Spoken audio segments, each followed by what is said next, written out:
नमस्कार साथियों, आज के क्लास में हम लाए हैं आपके लिए क्लास 12th केमिस्ट्री का top 70 most important objective question. और बच्चों, ये सभी प्रश्न हमने प्रीवियस ईयर क्वेश्चन के आधार पर बनाया है, जहां से आपके एग्जाम में सबसे ज्यादा प्रश्न देखने को मिलता है। तो बच्चों, आज के क्लास को बिल्कुल ध्यान से देखिएगा और आज के क्लास में दिए जाने वाले सभी प्रश्नों को आप लोग अच्छे से याद भी करते हुए चलिएगा। ओके जी, चलिए फिर क्लास को स्टार्ट करते हैं। पहला नंबर सवाल आपके सामने है, तो बच्चों आप लोग भी आंसर को लगाते हुए चलिएगा, जिससे कि आपको यह पता चलेगा कि इस 70 ऑब्जेक्टिव में आप लोग सही कितना कर पाए हो। देखिए, पहला नंबर सवाल आपके सामने यहां पे है, तो बच्चा पार्टी लगा दो। ज्वर को कम करने के लिए उपयोगी दवा को क्या कहते हैं? जल्दी से बता दो। ज्वर को कम करने के लिए उपयोगी दवा को सर हम ज्वरनाशी कहते हैं।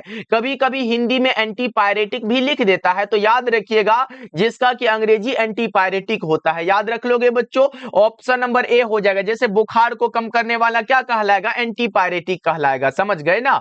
चलो दूसरा नंबर सवाल का जवाब बताओ। बच्चों गिनते चलना कितना सही हुआ है आपका। यहां पे बता के चलो कि पैरासीटामोल क्या है। ये तो सभी बच्चे बता देंगे कि सर ये क्या है, पीराहारी है, दर्द को नाश करने वाला वही है।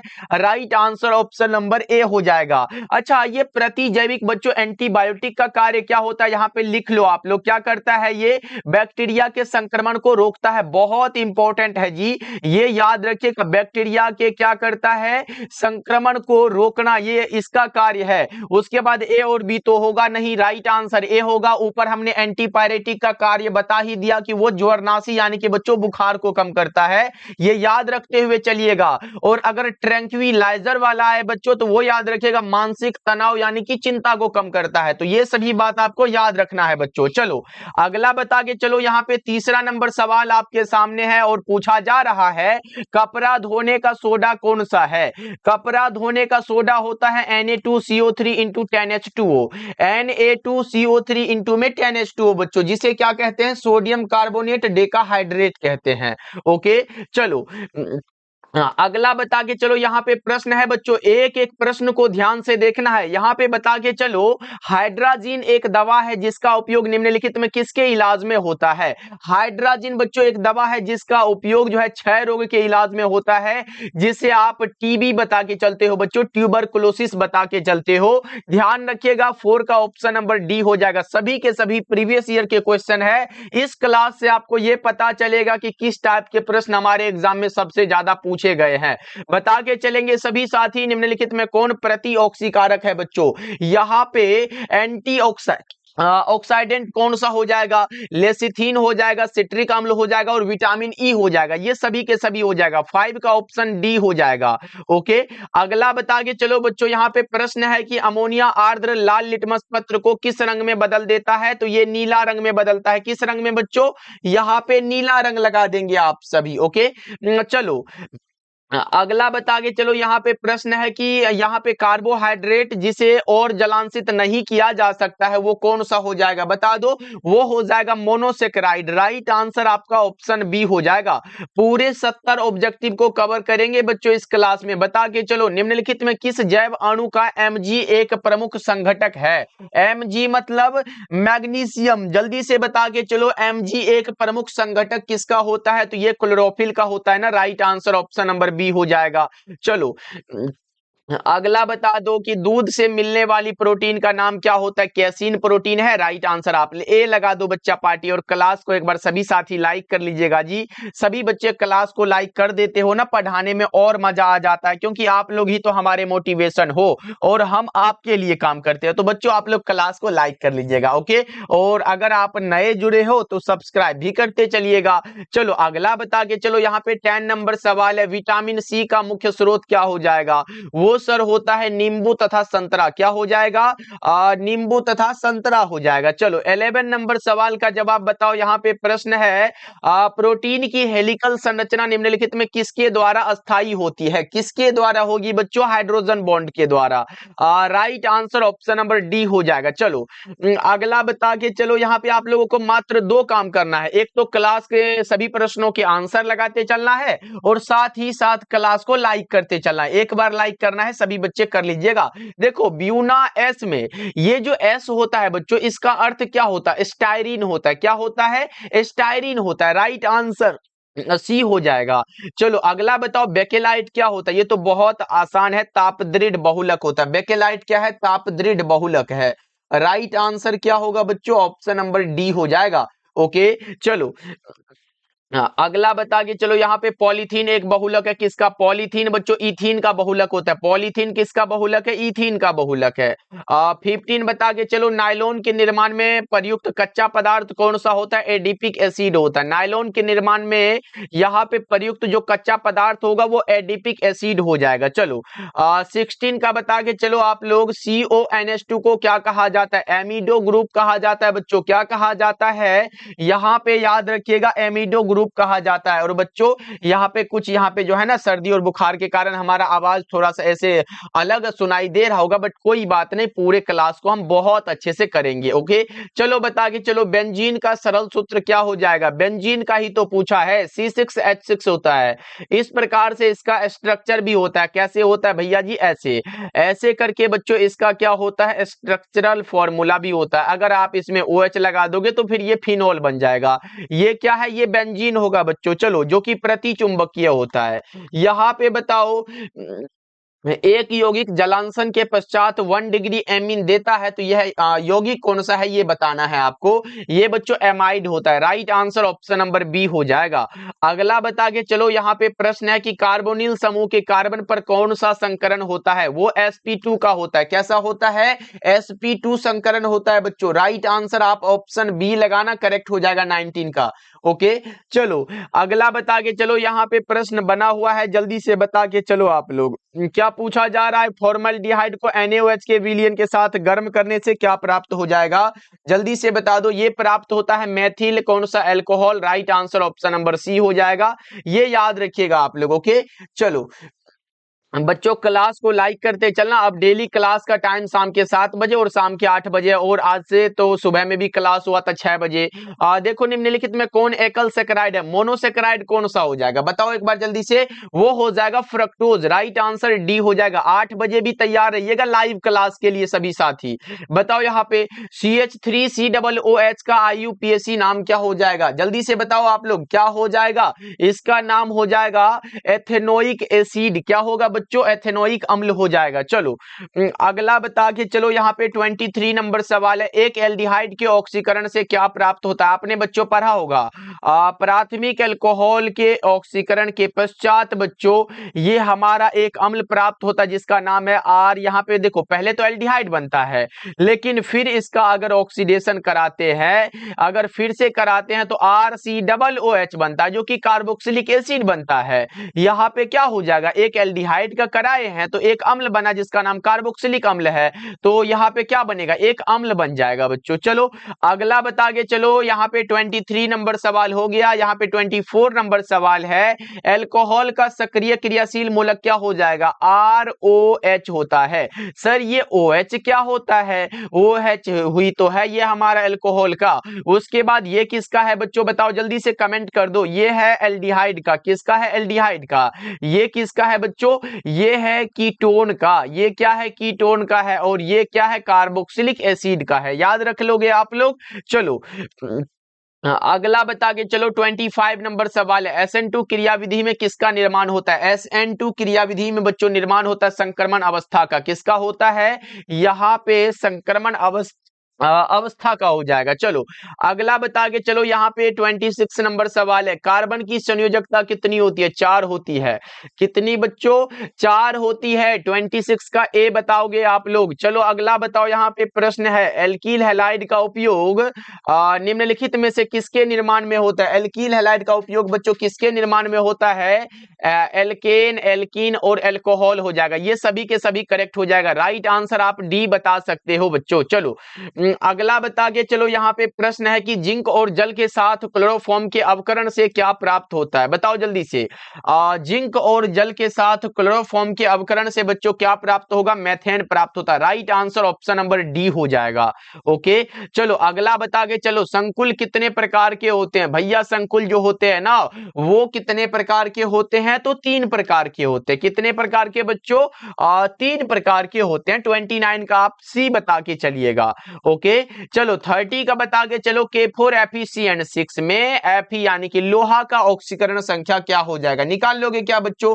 बताओ एक बार जल्दी से। यहाँ पे क्या है, K4 है, उसके बाद ऐसे है, Fe है, उसके बाद हमारा Cn और उसके बाद 6 दिया गया। इसमें निकालना है किसका? लोहा का निकालना है। यहाँ पे पोटेशियम का +1 होता है, आपने पढ़ा होगा, गुना में 4 हो जाएगा। फिर इसमें हमारा इसका पूछा तो इसको x मान लेते हैं, प्लस में फिर क्या होगा, Cn -1 होता है ना बच्चों, यहाँ पे -1 करोगे, गुना में 6 हो जाएगा, बराबर में 0 हो जाएगा। 1 गुणा 4 बराबर 4, प्लस में ये x हो जाएगा और ये -6 बराबर 0 हो जाएगा। ऐसे करके होगा ना बच्चों, याद रखिएगा। तो x बराबर क्या हो जाएगा, x बराबर ये उधर जाएगा तो हमारा क्या बचेगा, प्लस का 2 बचेगा। देखो इसमें से घटा दोगे तो यहाँ पे निकाल के बताना पड़ेगा क्या? चलो यहाँ पे देखो, ये हमारा माइनस का 6 है तो x - 2 बराबर क्या होगा, 0। तो x बराबर उधर जाएगा तो +2 हो जाएगा ना, ये याद रखना आप सब। Right answer option number A हो जाएगा। चलो अगला बता के चलो, यहाँ पे 31 नंबर सवाल है, निम्नलिखित में से कौन सा तत्व कमरे के तापक्रम पर द्रव होता है? पारा, जिसे आप मरकरी बता के चलते हो बच्चों, और इसका एक अयस्क जिसका नाम होता है मरकरी सल्फाइड, जिसे आप सिनेबार कहते हो। ये एग्जाम में आया हुआ है कि सिनेबार किसे कहा जाता है, तो HGS को सिनेबार कहा जाता है। ओके, चलो अगला बता के चलो, 32 नंबर सवाल है, हमेशा स्वतंत्र अवस्था में पाया जाने वाला धातु कौन सा है? स्वतंत्र, एकदम बिल्कुल स्वतंत्र अवस्था में पाया जाता है सोना। क्या बच्चों? सोना धातु। ऑप्शन नंबर ए आपका करेक्ट हो जाएगा। चलो अगला बताओ, यहाँ पे प्रश्न है, निम्नलिखित में किस तत्व में 4F ऊर्जा स्तर क्रमिक रूप से बढ़ता है? वो लेंथेनाइड होता है। और अगर आप उसमें 5F देखोगे ना तो आप एक्टिनाइड बता के चलिएगा। ये दोनों इंपॉर्टेंट है। ओके, समझ में आ रहा है बच्चों? ऑप्शन नंबर ए अभी का लगा सकते हो। अगला बता के चलो, 34 नंबर सवाल है, प्रथम संक्रमण श्रेणी में उच्चतम ऑक्सीकरण अवस्था प्रदर्शित करने वाला तत्व कौन सा हो जाएगा? बता के चलो जल्दी से। 34 का क्या होगा? वो Mn बच्चों, मैग्नीज। चलो बहुत अच्छे बच्चों, MnSO4 वाला जानते हो ना, प्लस का जो 7 होता है। चलो अगला बताओ, यहाँ पे कॉपर किसका सदस्य है? कॉपर, जल्दी से बताओ, जल्दी से बच्चा पार्टियों, क्या हो जाएगा? ये प्रथम संक्रमण श्रेणी का हो जाएगा। राइट आंसर ए बता के चलिएगा आप लोग। चलो अगला बता के चलो, यहाँ पे है, निम्नलिखित में कौन रंगीन होता है? यहाँ पे रंगीन बता के चलो, NO2 रंगीन होता है, जबकि N2O रंगहीन होता है। ओके, चलो अगला बता के चलो, 37 नंबर सवाल है, किस ग्रुप के तत्वों को संक्रमण तत्व कहा जाता है? बच्चों ट्रांजिशन एलिमेंट कहा जाता है डी ब्लॉक वाले को। किसको? डी ब्लॉक वाले को। Right answer option number C हो जाएगा। ओके, चलो अगला बता के चलो, यहाँ पे प्रश्न है, निम्न में कौन क्षारीय भूमिज तत्व है? यहाँ पे अल्केलाइन अर्थ मेटल पूछा गया, कौन सा हो जाएगा? जल्दी से बता के चलो आप लोग फटाफट से, कौन सा हो जाएगा भैया? यहाँ पे ये तो हमारा, यहाँ पे मत लगाना, ये तो ग्रुप 1 वाला है, तो हमें लगता है कि इस ऑप्शन में कोई गड़बड़ी हुआ है क्या बच्चों? इसका आंसर आप लोग कमेंट करके बताइएगा। क्षारीय भूमिज तत्व ग्रुप 2 वाला में होता है, और सोडियम किसका है? 1 वाला का है, तो इसका आप लोग कमेंट करके बताना। चलो अगला बता के चलो, यहाँ पे प्रश्न है, निम्नलिखित में से कौन सा एक प्रथम संक्रमण श्रेणी का तत्व नहीं है? जल्दी से बताओ, प्रथम संक्रमण श्रेणी का तत्व कौन सा नहीं हो जाएगा? आप बताओगे मैग्नीशियम हो जाएगा, बिल्कुल सही जवाब है। चलो अगला बताओ, यहाँ पे 40 नंबर सवाल है, किसका +2 ऑक्सीकरण अवस्था सबसे स्थिर होता है? बच्चों सबसे स्थिर वाला बताना है आपको, क्या हो जाएगा? ये लेड का होता है, और आपने पढ़ा होगा PBS के बारे में, इसे हम लोग क्या कहते हैं? गैलेना कहते हैं। और याद रखिएगा, पूछेगा निम्नलिखित में किसे गैलेना कहते हैं? PBS को। पूछेगा लेड, ये हमारा लेड का अयस्क कौन सा? गैलेना हो जाएगा। पूछेगा गैलेना किसका अयस्क है? लेड का बच्चों। चलो अगला बताओ, S8 में, यहाँ पे देखो, अगर कोई अपने मूल अवस्था में है तो उसका हमेशा 0 होता है। राइट आंसर डी हो जाएगा। चलो अगला बता के चलो, यहाँ पे वर्ग 16 के तत्व क्या कहलाते हैं? वर्ग 16 के तत्व को हम कैल्कोजन कहते हैं। वर्ग 16 17 वाला को हैलोजन कहते हैं, 3 से लेके 12 वाले को संक्रमण तत्व, और 18 वाला को उत्कृष्ट गैस कहते हैं। ओके बच्चों, समझ गए? चलो अगला बता के चलो, यहाँ पे 43 नंबर सवाल है, निम्नलिखित में कौन पी ब्लॉक का तत्व नहीं है? पी ब्लॉक वाला तत्व जो नहीं होगा, बताओ जल्दी से। कौन सा पी ब्लॉक का नहीं है बच्चों? मैग्नीशियम, क्योंकि ये भैया जी आते हैं एस ब्लॉक के अंतर्गत। किसमें? एस ब्लॉक में आते हैं, याद रखेंगे आप सभी। चलो अगला बता के चलो, यहाँ पे प्रश्न है कार्बनिक यौगिक में तत्व उपस्थित होना चाहिए। कार्बनिक यौगिक में भैया कार्बन ही तो होना चाहिए। राइट आंसर आप बी बता के चल सकते हो। अगला बताओ, यहाँ पे 45 नंबर सवाल है बच्चों। आपने अभी तक क्लास को लाइक नहीं किया, एक बार जल्दी से कर दो। तो क्लास को सभी बच्चे लाइक कर लो, जल्दी जल्दी से बच्चा पार्टी और टेलीग्राम ज्वाइन कर लीजिएगा। आपको वहां पे क्लास का पीडीएफ मिल जाता है। क्लास वाला पीडीएफ के लिए आप टेलीग्राम ज्वाइन कर लीजिएगा बच्चों, ओके। और बहुत सारा पीडीएफ वहां पे दे भी दिया गया। समुद्री जल में पाए जाने वाला तत्व कौन सा हो जाएगा? समुद्री जल में पाया जाने वाला बताओ जल्दी से, कौन सा हो जाएगा? सोडियम हो जाएगा क्या? बिल्कुल, ऑप्शन नंबर बी आपका करेक्ट हो जाएगा, ओके। समुद्री जल में सोडियम पाया जाता है क्या बच्चों? इसका भी आप लोग कमेंट करके बताओ जी। आयोडीन भी हो सकता है ना। चलो अगला नंबर सवाल का जवाब बताओ। यहाँ पे क्या हो जाएगा? पी ऑर्बिटल का आकार कैसा होता है? देखो, एक होता है डी ऑर्बिटल, यहाँ पे डी ऑर्बिटल का डबल डम्बवेल होता है। पी का क्या होता है? एस का गोलीय होता है, पी का डम्बवेल होता है। पी वाला पूछा, यानी कि ये वाला बात आपका करेक्ट हो जाएगा। चलो अगला बताओ, 47 नंबर सवाल है। हीरे में कार्बन का संकरण क्या होगा? sp3 हो जाएगा। अगर NH3 में अमोनिया का पूछे तो इसमें sp3 हो जाएगा। ये सब याद रखिएगा बच्चों, ओके। चलो अगला बता के चलो, यहाँ पे 48 नंबर सवाल है। हीलियम का मुख्य स्रोत क्या हो जाएगा? हीलियम का मुख्य स्रोत सूर्य होगा क्या? बताओ एक बार जल्दी से। 48 का सी हो जाएगा। चलो अगला बता के चलो, 49 नंबर सवाल है। निम्नलिखित में कौन सबसे कम क्वथनांक वाली गैस है? सबसे कम क्वथनांक वाली गैस का नाम आपने पढ़ा होगा, हीलियम होता है। क्या होता है बच्चों? हीलियम हो जाएगा। चलो अगला बता के चलो, यहाँ पे बल्बों में भरने हेतु उत्कृष्ट गैस कौन सा हो जाएगा? आर्गन होता है क्या? बल्बों में भरने हेतु उत्कृष्ट गैस का नाम आर्गन है।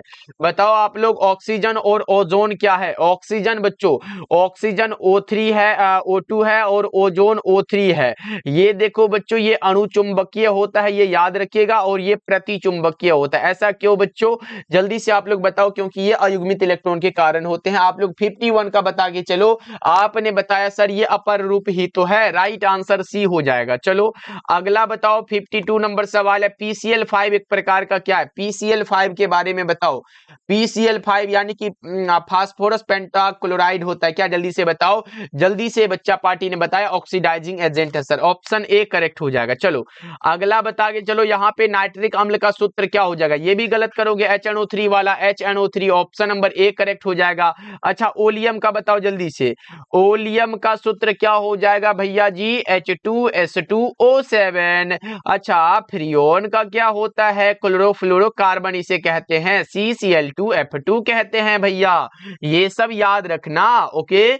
चलो अगला बता के चलो, टीन का संकेत क्या है? टीन का भैया, टीन का ऐसा मत करना TN लिख दो, टीन, ये सब गलत हो जाएगा। TN का SN होता है। और यहाँ पे टीन का एक बढ़िया सा अयस्क है जिसका नाम SnO2 है। इसे आप कहते हो बच्चों कैसीटेराइट। क्या कहते हो? कैसीटेराइट। ऐसे क्या पूछेगा प्रश्न बताओ? पूछेगा कैसीटेराइट किसका अयस्क है? तो टीन का अयस्क है। टीन का संकेत क्या है? SN है बच्चों, ओके। चलो अगला बता के चलो, यहाँ पे प्रश्न है कि आवर्त सारणी में ग्रुप 16 में ऑक्सीजन के अलावा पाए जाने वाला ये कौन सा होता है? ये हमारा ऑक्सीजन, सल्फर, सेलेनियम होता है, टेल्यूरियम होता है, और पोलोनियम। ये 5 हो जाता है। तो लगा दो ना, ऑक्सीजन के बाद सल्फर है तो सल्फर हमें दिख गया, राइट आंसर ए लगा दो। ये सभी नहीं मिलते हैं इसमें, ओके। चलो अगला बता के चलो, यहाँ पे प्रश्न बना हुआ है। निम्नलिखित में कौन सा धातु का निष्कर्षण विद्युत विच्छेदन की क्रिया के द्वारा यहाँ पे बच्चों नहीं होता? नहीं होने वाला बात बता के चलो जल्दी से आप लोग, जल्दी से बताओ। 57 नंबर सवाल का जवाब आपने बताया सर लोहा होता है। चलो अगला बता के चलो, 57 नंबर सवाल आपके सामने है, बताओ जल्दी से। सल्फाइड अयस्कों का सांद्रण किनके द्वारा किया जाता है? फेन उत्प्लावन विधि के द्वारा। 57 का ए बता के चलो आप लोग, ओके। चलो अगला बता के चलो, यहाँ पे स्पेल्टर क्या है? स्पेल्टर एक अशुद्ध जिंक है। क्या है? स्पेल्टर एक अशुद्ध जिंक है। यहाँ पे इम्प्यूर जिंक करेक्ट हो जाएगा। चलो अगला बता के चलो, यहाँ पे प्रश्न बना हुआ है है गैंग और फ्लक्स आपस में मिलके क्या बनाते हैं, स्लैग बनाते हैं। क्या बनाते हैं बच्चों, स्लैग बनाते हैं। ओके, ऑप्शन ए बता दीजिएगा। और बच्चा पार्टी एक इंपॉर्टेंट बात, जितने भी बच्चे हमारे द्वारा तैयार फिजिक्स केमिस्ट्री और बायोलॉजी के इंपॉर्टेंट क्वेश्चन का नोट्स लेना चाहते हो आप ले सकते हो, क्योंकि अभी से भी पढ़कर आप फिजिक्स केमिस्ट्री बायोलॉजी में अच्छा नंबर लाना चाहते हो। आपको फिजिक्स केमिस्ट्री बायोलॉजी में मात्र 25 से 30 दिन पढ़ के आपको अच्छे नंबर लाने हैं, तो इस नोट्स को जरूर पढ़िएगा। इसका चार्ज मात्र 199 है। आप कॉल या मैसेज कर सकते हो 70 70 82 16 85 नंबर पे। बोलिएगा सर हमें 199 वाला नोट्स लेना है, चाहे आप हिंदी मीडियम से हो या फिर इंग्लिश मीडियम से, ये दोनों के लिए है बच्चों। और साथ में हिंदी का नोट्स बिल्कुल फ्री मिल जाएगा। हमारी ये गारंटी होगी कि अगर एग्जाम में नहीं आया तो इसका 2 गुना करके आपका रिटर्न कर देंगे भैया जी। आप लोग एक बार इसे पढ़ के देखना, आपको फिजिक्स केमिस्ट्री बायोलॉजी में इतने दिन में लगने लगेगा कि अब हम एग्जाम में अच्छा नंबर ला सकते हैं।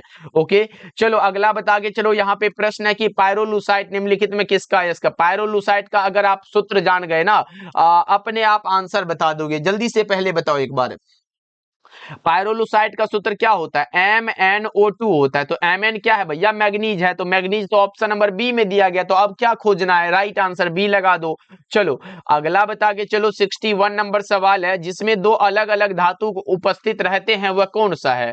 वो हो जाएगा कौन सा, कॉपर पायराइट होगा क्या, जल्दी से बताओ। CuFeS2 वाला copper pyrite, right answer D हो जाएगा। चलो अगला बता के चलो। यहाँ पे निम्नलिखित धातुओं के निष्कर्षण में वैद्युत धातु कर्म का उपयोग किस में होता है भैया, वैद्युत धातु कर्म का उपयोग सोडियम में होता है, राइट आंसर डी हो जाएगा।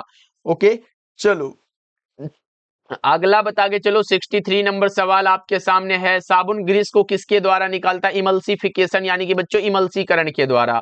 अगला बताओ यहाँ पे 64 नंबर सवाल है, रक्त पर कैसा आवेश पाया जाता है, बताओ जल्दी से। रक्त पर बच्चों कैसा आवेश पाया जाता है, सर ये ऋणात्मक होता है, राइट आंसर आप बी लगा सकते हो, सही हो जाएगा। अगला बताओ, किसी भी अभिक्रिया में उत्प्रेरक का कार्य क्या, अभिक्रिया के वेग को बढ़ाना और घटाना। और बच्चों उत्प्रेरक के खोज जो किए थे वो वर्जिलियस साहब ने किया था। किसने किया था, वर्जिलियस साहब ने किया था, ये याद रखिएगा आप लोग। चलो अगला बताओ, यहाँ पे 66 नंबर सवाल है, किसी रासायनिक अभिक्रिया का वेग स्थिरांक निम्नलिखित में किस पर निर्भर करता है, टेम्परेचर पर निर्भर करता है बच्चों, ऑप्शन ए लगा दो। अगला बताओ, एक फैराडे विद्युत धारा प्रवाहित करने पर प्राप्त मात्रा बच्चों यहाँ पे 1 ग्राम समतुल्य के बराबर है, राइट आंसर आप ए बता दो, करेक्ट हो जाएगा।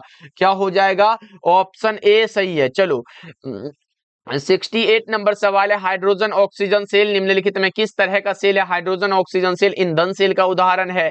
सही जवाब ऑप्शन नंबर सी होगा, द्वितीयक सेल वाला लेड संचायक सेल यहाँ पे तो दिया गया है, यही तो है। और प्राथमिक सेल में क्या आता है, लेक्लांचे सेल आता है, लेक्लांचे सेल वाला बात हो तो ये प्राथमिक सेल हो जाता है बच्चों। ओके, चलो अगला बताओ, यहाँ पे 69 नंबर सवाल आपके सामने, निम्नलिखित में कौन बेरवादार ठोस है, क्वार्ट्ज ग्लास, SiO2 यही तो है बेरवादार ठोस, जिसे आप एमार्फोस सॉलिड भी कहते हो। चलो अगला बताओ, यहाँ पे निम्नलिखित में किस प्रकार के दोष में क्रिस्टल के घनत्व में कमी होती है, कमी हुई बच्चों शॉर्टकी दोष के कारण, राइट आंसर आपका ऑप्शन नंबर बी हो जाएगा। ओके, तो चलो आज हमने पूरे 70 ऑब्जेक्टिव को कवर तो कर चुका है, बस आप लोग कमेंट करके बता दो। अब आप लोग क्या करोगे, कमेंट करके बता दोगे कि इस 70 ऑब्जेक्टिव में आप कितना करेक्ट कर पाए हो बच्चों, ये आप लोग कमेंट करके बताइएगा। और क्लास कैसा लगा ये भी कमेंट करिएगा बच्चों, और सभी साथी का कमेंट आता है तो और भी अच्छा लगता है पढ़ाने में, इसलिए सभी बच्चे कमेंट करिएगा बच्चों। मिलते हैं फिर अगले क्लास में, आप लोग अपना ध्यान रखिएगा।